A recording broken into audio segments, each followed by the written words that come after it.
Лайфхак по відкриванню пачки. Берем. Крепко попалась.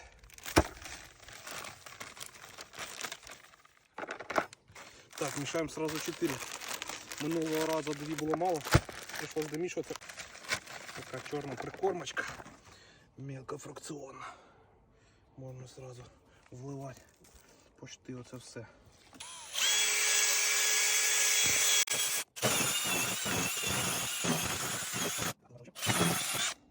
Так, перше зволоження є.